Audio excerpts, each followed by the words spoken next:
This is the 11th tutorial on this course EE101, and this is also the last tutorial.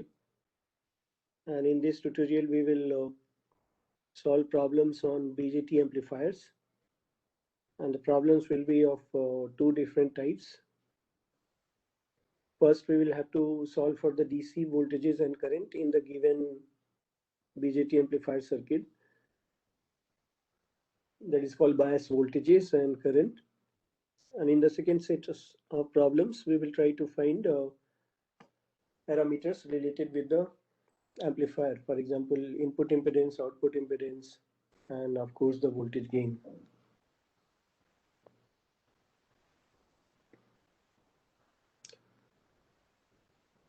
And we will consider two different types of biasing network. Biasing means ensuring that this BJT is in what is called active region, and in that region it acts like a voltage dependent current source whose current value is decided either by this base current IB, so that this is beta into IB, or that can also be equivalently represented in terms of this voltage, base to emitter voltage. So this current source can be either represented in terms of the base current, or it can also be represented in terms of base to emitter voltage. So these are the two equivalent ways in which BJT can be represented. But we are going to take up this view because most likely this is what was told to you. But this is also an equivalent way of representing BJT in active region where it will have the amplification capability. So this is the first problem that we will try to solve. And in this problem, you can see that we will have to find various DC quantities, IB, IC, and once we know IC and IB, we can of course know IE also. And then various voltages, collector, emitter, and base voltages. And one thing which is not explicitly given here, but we will always take up, is that base to emitter voltage is always going to be 0.7 volt. So this assumption or this fact is going to be valid whenever BJT is in active region. And since we are going to consider all the problems where BJT is going to be used as an amplifier, that means it will be always in active region. That means this base to emitter junction will always be forward bias, and this junction base to collector, this will always be reverse bias. So under this condition, this assumption will always be valid. This fact will always apply, and this is what we are going to do. Right, so for this problem, for example, you have to find out all these DC quantities. So try to find out the base current, and beta is of course also given. It is 50.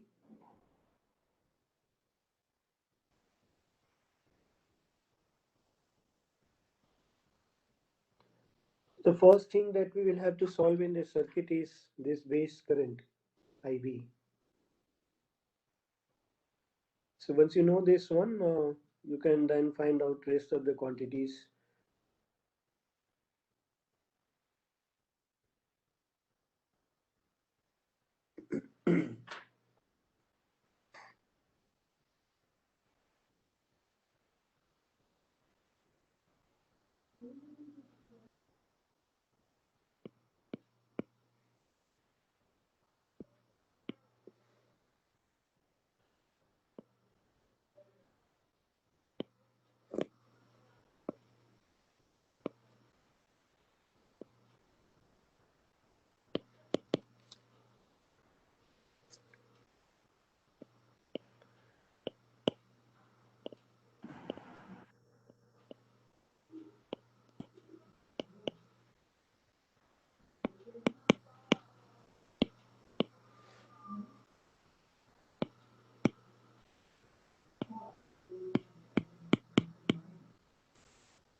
Since we are talking about DC quantities, so the capacitors that existed, they will not be considered in this circuit. So this is the circuit that we will have to solve for. And in this case, we want to know various quantities. So what is this base current? What is this collector current? And emitter current? And this base voltage, collector voltage, emitter voltage, and of course BE, BE is known, and then CE and BC. So here first we will try to find out this base current, and for that we will set up KVL in this loop, loop 1.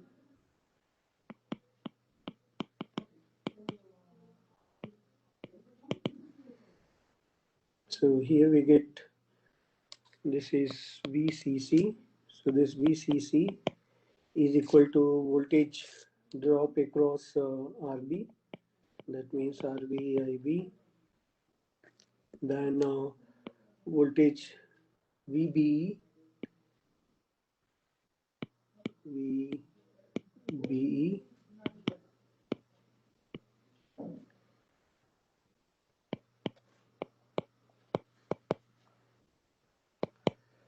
plus IE into RE.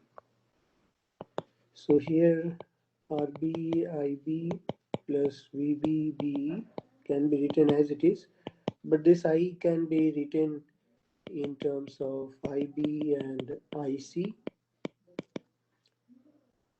where this IC itself can be written in terms of IB and beta. So that can be written as beta IB. Right. So here we see that we can rewrite this thing as VCC minus VBE. We take this to left side, and then on right side we have only unknown is IB. So this is RB plus 1 plus beta RE into IB. So IB is equal to VCC minus VBE RB plus 1 plus beta RE. So here you can see that we have been given everything, VCC, RB, RE, beta, and this is the only voltage that we will have to assume, which is a well-known voltage equal to 0.7 volt. So when we take VB equal to 0.7 volt and all other quantities are given, so that will give rise to IB is equal to 40.12 microampere. So this is the first quantity that we were required to find out. Second is IC, which is beta times IB. So this we can find out, and this one will be approximately 2 milliamperes.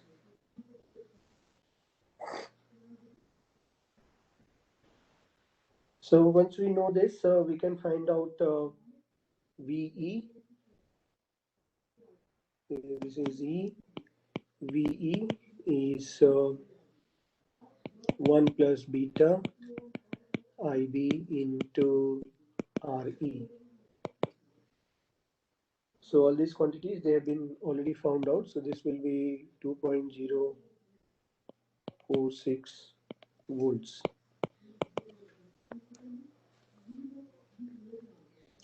And since we have found out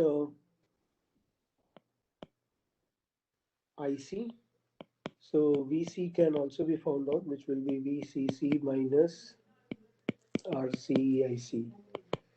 So RC is given, VCC is given, IC we have already found out 2 milliampere.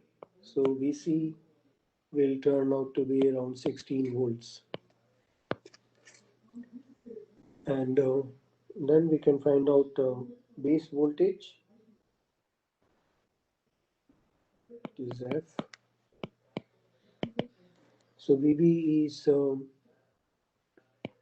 VCC minus RB So these quantities, they are also known.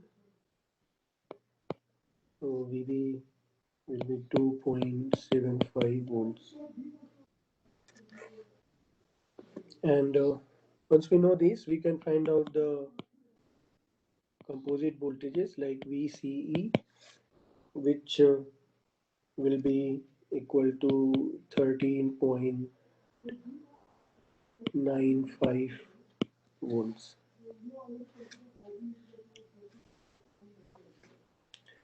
And then finally VBC, which is VB minus VC. So here we see that VC is 16 volt, VB is 2.75 volt. So this voltage is going to be negative, minus 13.25 volts.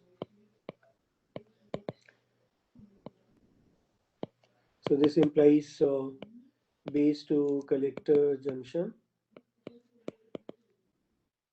is reverse bias, and that is what should happen. And base to emitter junction has already been assumed to be in forward bias.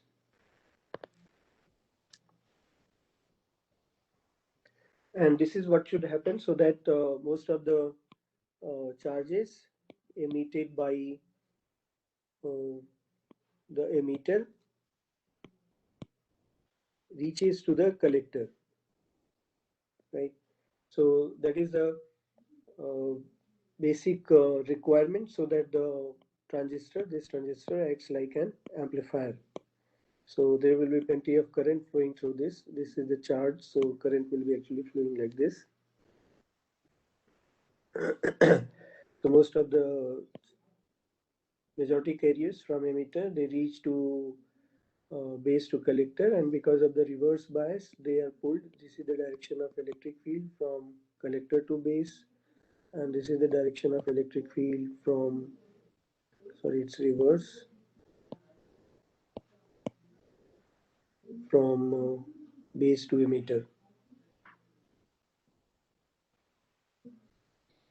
So these charges, they will on the whole experience more force in this direction, and they will be able to reach to the collector. That is the basic meaning of ensuring biasing of the transistor.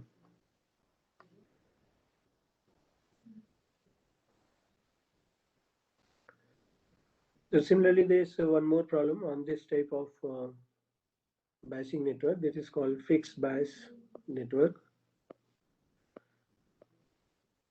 Now we will take up second type of biasing network. This is called resistor or voltage divider biasing network because of these two resistors, which divides this VCC into two voltages across R1 and across this R2.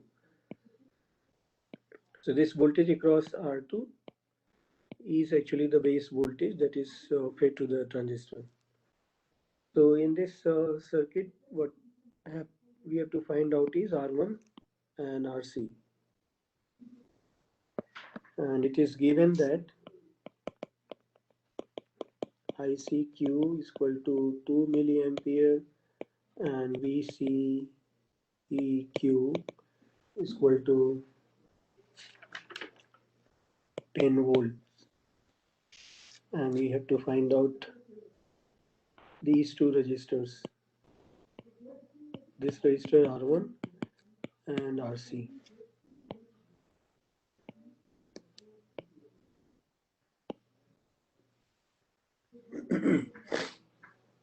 So here also we will assume that this is in active region.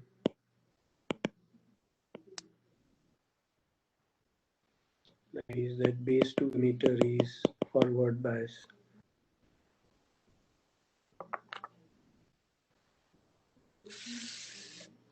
So find out R1 and RC.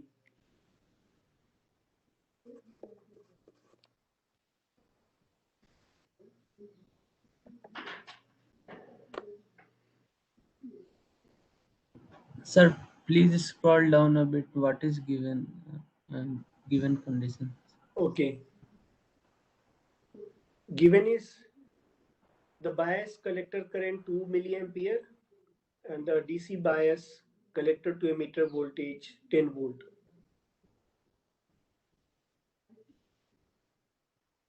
Okay, sir. So bias quantities are given.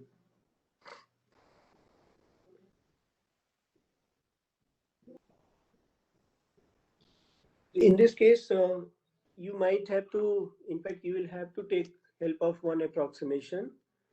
We know that emitter current actually exactly is equal to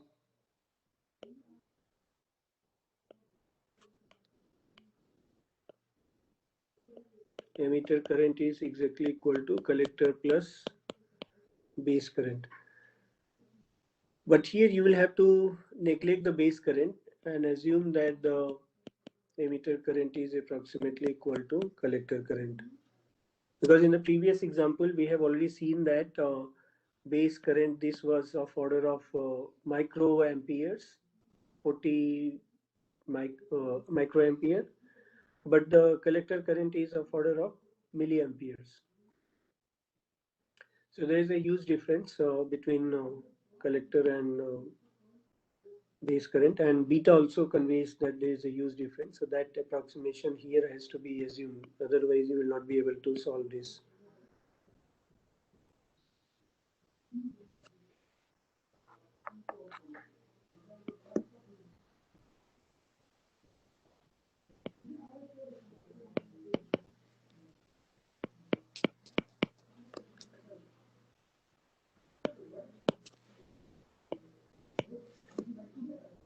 Hello, sir. Yes, Sir, in this question, we have to completely neglect IB. I mean, IB is equal to 0. yes, I have already pointed out. Otherwise, you will not be able to solve it. Okay. So here you will have to use two things. One is we have already been using, that is base to emitter is equal to 0.7 volt. This is the first thing. Second thing that you will have to use invariably in all this voltage divider circuit biasing network is that IB is approximately equal to 0, implying that emitter current is approximately equal to collector current. So what is given to us is collector current is 2 milliampere and collector to emitter voltage is 10 volt. So these two things are given to us, right? So since we have assumed collector and emitter current to be same, that means this collector current is same as this emitter current and it is equal to 2 milliampere. So once we know this current to RE, which is 1.2 K, then we know the emitter voltage VE is known to us. So the first thing that we will solve for here is emitter voltage, which actually is truly speaking equal to RE into IB plus IC. And because of our neglection of the base current, this will reduce to RE into IC. So this will turn out to be 2.4 volt. So this is the first thing that we come to know. Once we come to know emitter voltage, we can find out base voltage because we have already taken base to emitter voltage as 0.7. So the second thing that we come to know in this circuit is base voltage, which is base to emitter plus emitter voltage. That means 0.7 plus 2.4 volt equal to 3.1 volt. Right. So here you can see that once we know this base voltage, we know the voltage between R1, which is to be determined, and R2, which is already given 18K. And these two resistors, they basically divide this 18 volt VCC. This VCC is divided by R1 and R2. So we can set up equation for voltage division formula, that is base voltage is going to be voltage across R2 divided by R2 plus R1 into VCC. So base voltage we have already found out, 3.1 is equal to 18,000 divided by 18,000 plus R1 into VCC is already given 18 volts. So one can solve this equation, and R1 will turn out to be 86.52 kilo ohms.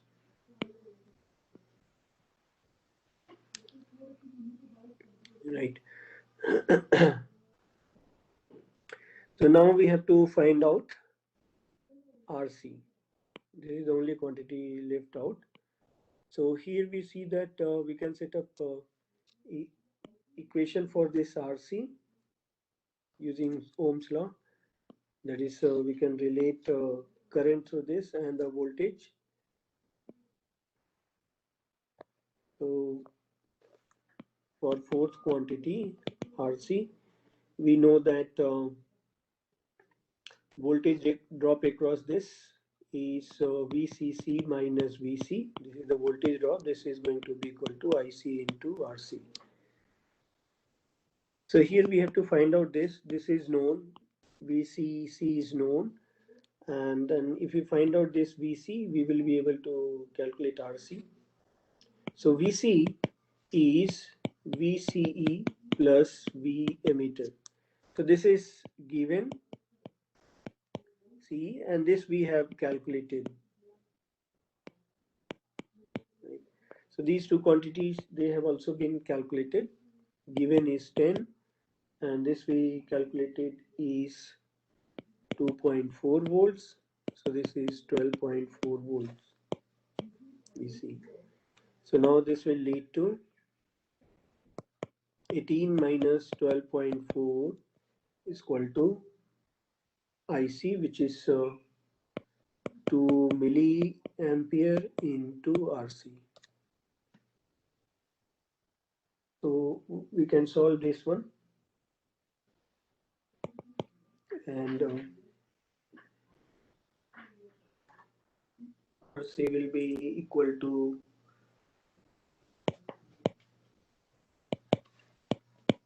2.8 kilo ohms.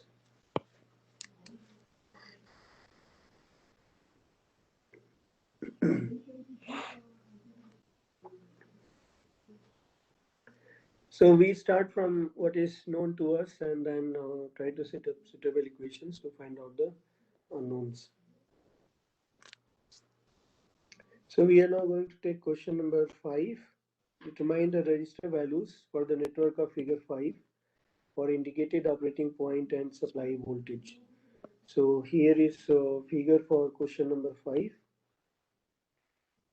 So what we have to find out is RB, RC, and this RE. And what is given to us is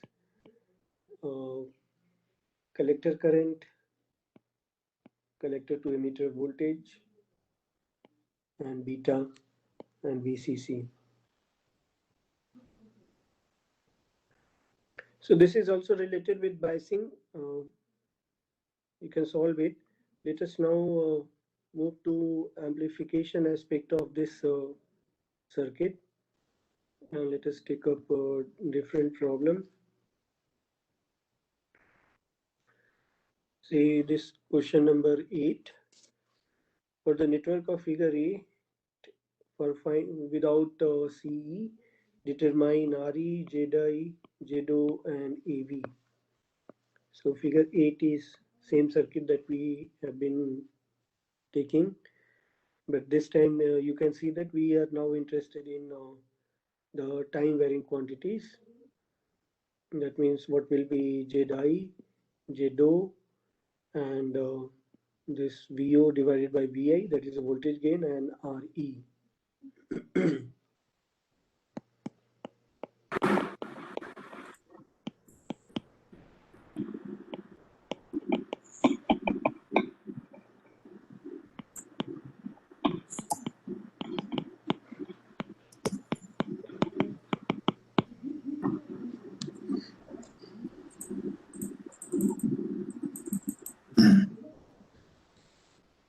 So in this circuit, capacitor is not included. This bypass capacitor is not there.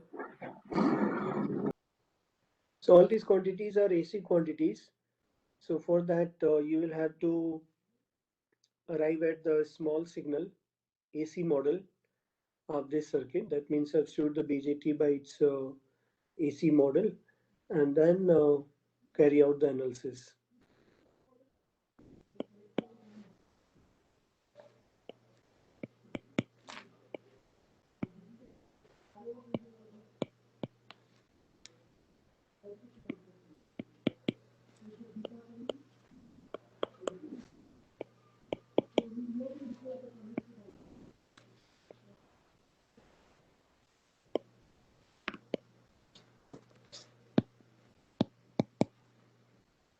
So this is the small signal AC model of BJT between base, collector and emitter nodes. And now we will have to connect the uh, biasing elements which are present here. So those elements are RE. Then on base side we have RB, which is 470 kilo ohm, and then on collector side we will have RC, and output voltage is at the collector, input is at the base, and all the capacitors that were present in the circuit, they will act like a short circuit because the impedance offered by them is j omega c, and frequency is sufficiently high so that this value is very low, so they get replaced by short circuit. So since the C capacitor was not connected with the emitter, that is why emitter exists here, otherwise this would have got removed from this circuit. So here is the complete circuit of the equivalent circuit of the amplifier that we saw just now. So in this circuit we will have to find out what is RE, Z I, ZO, output impedance, and the voltage gain AV. Right. So these are the quantities that we will have to find out. So for RE, we know that RE is equal to 26. So for RE, we can write RE as 26 millivolt divided by IE. Right. So this is the formula for RE.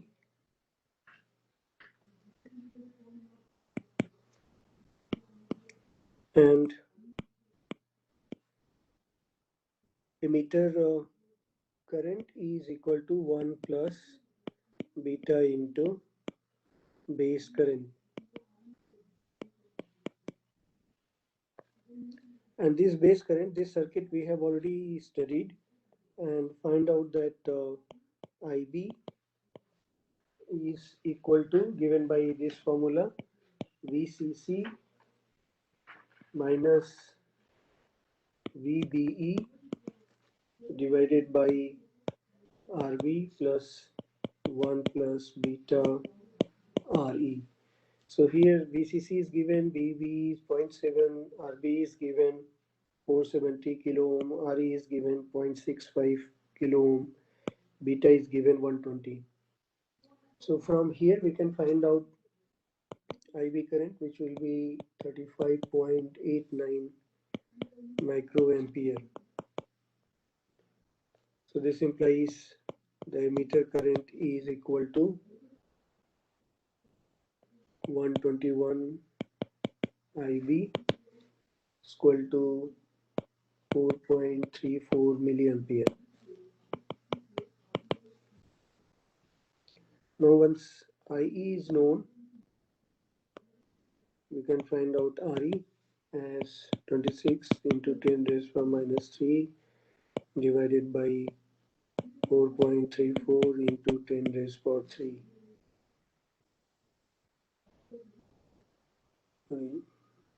minus 3. So this will be 6 ohm. So RE is known now. We have to find out what is ZI.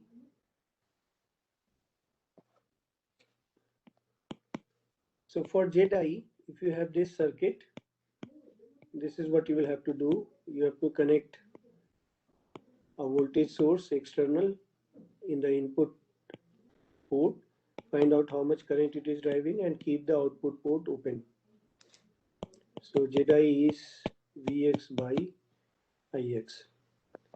And let me also write the condition for ZO, which is input side is short circuited and on the output side we connect Vx, Ix and then find out ratio of this voltage to this current. So this is how we have to calculate the input and output impedances in the circuit that we have drawn here. So now in this circuit we have to connect external voltage source for finding out Vi.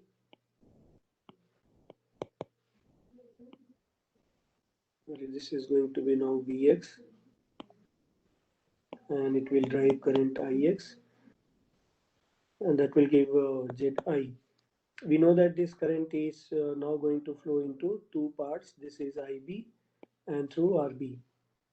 So we see that Zi is basically going to be parallel of RB and the impedance offered by rest of the circuit. Because current flows through these two parts. RB is anyway parallel with Vx. Both are connected with the same voltage Vx. So that is why this Zi can be written as RB parallel another Z that we will be calling as ZB, that is impedance looking into the base when RB is not there. So we have to find out what is ZB. So for that one can set up the equations and ZB will turn out to be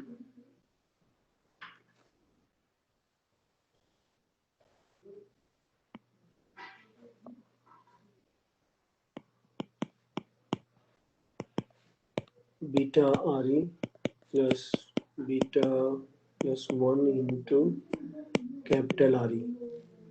This is what will be ZB and this will turn out to be 67.92 kilo ohms. So therefore Zi, which is RB parallel ZB, will be 470 kilo parallel with 67.92 kilo and this will be equal to 59.34 kilo ohms.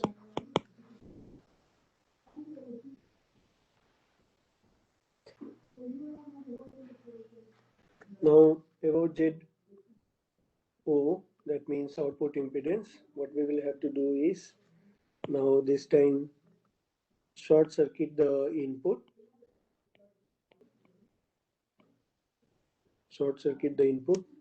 and then on the output side connect unknown voltage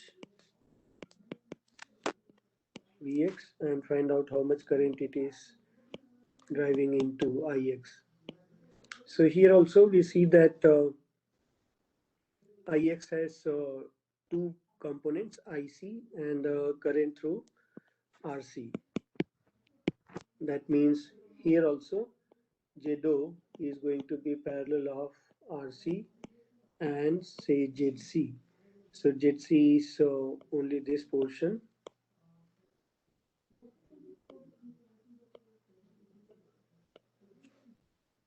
ZC. So in this case, if you carry out calculation of ZC, ZC will be dominated by this RO, which is the intrinsic parameter of transistor. So in this case, if you carry out the analysis, ZC will approximately turn out to be equal to RO because this one is a very large number.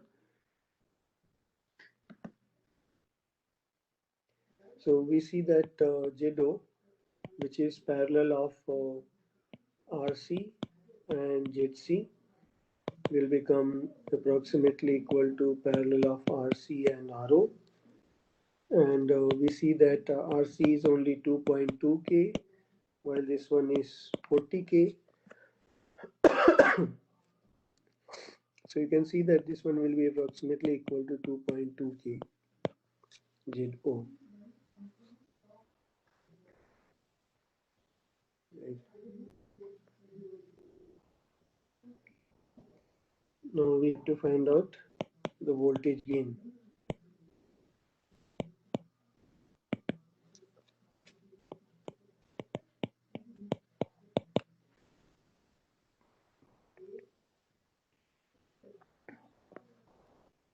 So for this case, the circuit that we will solve is going to be like this. All these things will not be there.